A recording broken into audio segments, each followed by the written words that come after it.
You know, at one point in time back in history, uh, Black Wall Street,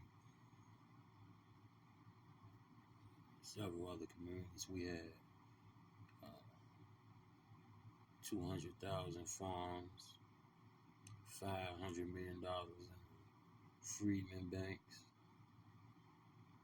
When certain people start immigrating over into this country where we were already at, we were thriving. Our communities were thriving. We kept them clean. We ain't litter like we do now. It wasn't black on black crime. The dollar circulated right there in the community. I mean, we were doing good. I mean, damn good. All type of businesses. And those immigrants started to see that and get jealous. And they developed a deep-seated jealousy and hate. If you ever wonder why they hate you so much, like, you say, we ain't never did none of that. Why do they hate us? That's why they hate you. They hate you because they saw the greatness in you. Despite the fact that they called you monkeys and other things that I'm not going to say, that despite the fact that they called you animals and this many fifths of a human, no matter what they did, well, not what they did, what they said to put you down, you were thriving. And no matter what they did, they couldn't catch up to you. So they stood by and just watched, and they were jealous. And not only were they jealous, they were pissed. And they developed this deep-seated anger. And when certain people who started to study us started devising their plan and say, we got to do something. And they used brutality, Jim Crow era, and John Lynch. There's people that actually sat back and studied how to put us down and to keep us down. Things like changing our names and making it illegal to do this and illegal to do that. Anytime we did something for ourselves, they came and bombed us. Like they did to Black Wall Street. The government. In thriving towns, somebody would make an accusation and say, oh, he looked at me. And they'll come and burn the whole town down. And then they turn around and say, point their finger and say, oh, anytime we try to build a house, if they set it on fire and knock it down, and we just, give up and just start resisting, and then have the audacity to point their finger and say, look at them. They some lazy people. They live in the ghetto. They live in the slums. They don't clean up their community. They don't do this. They don't do that. You remember when they gave them guys syphilis, injected it in them as an experiment? All the psychological, all the brutality that we went through and the psychological trauma we suffered causes the black on black crime, causes them want to litter and not care about the community. It's called hopelessness. It's not being lazy. A lot of my people are hopeless. That's years and years of trauma.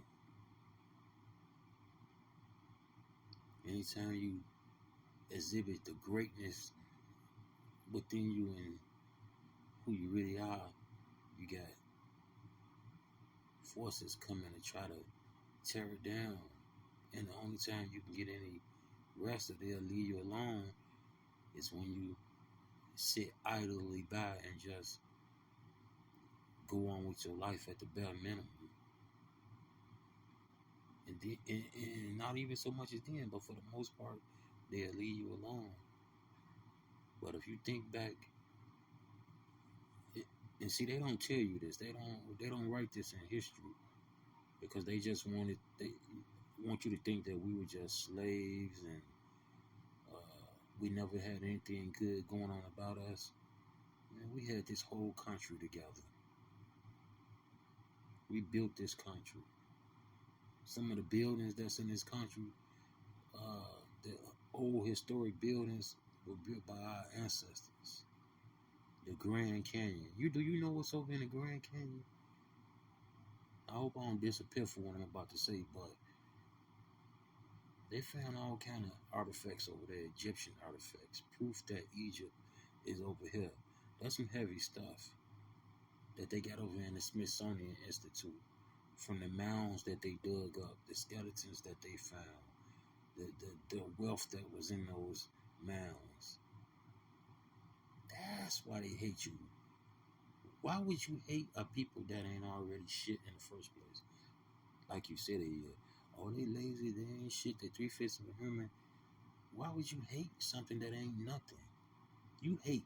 When a person hates something or get jealous of something, it's usually something that's great. So it's got to be something good or great about you in order for them to hate you, because they literally hate you. The ones that are really seriously, extremely bigots, they actually hate you, man. They can't stand to be in the same room with you.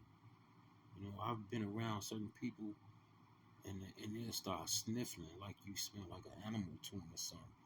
But that's how deep-seated the hate is. But that's why they hate you, because you was great. The Madam C.J. Walker, all the people, Bakersville, the place where they flooded after they ran all the people off up in New York too. The island, they flooded it after they ran all the people off that were doing great. I mean, thriving.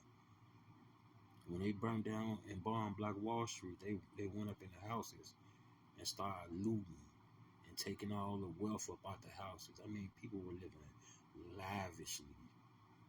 Living lavishly. We were living in nice houses and in a thriving community, and they was living in huts. Shit, I'd get jealous too. Be mad too, but I'll build up and make my own. But you have no right to take from another what he got, covered what your neighbor got.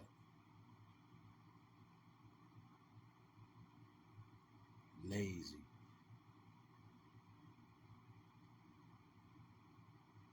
If you were so lazy, you know, they wouldn't need you to go out there and pick no cotton. They'll do it themselves. It's the other way around, actually. You don't want to get your ass out there and pick the cotton, so you go and enslave somebody else to do the work for you. Who sound lazy? Everything that my people is exhibiting that's negative is trauma, and some of it is by design. But if you ever found yourself asking the question, why do they hate us so much?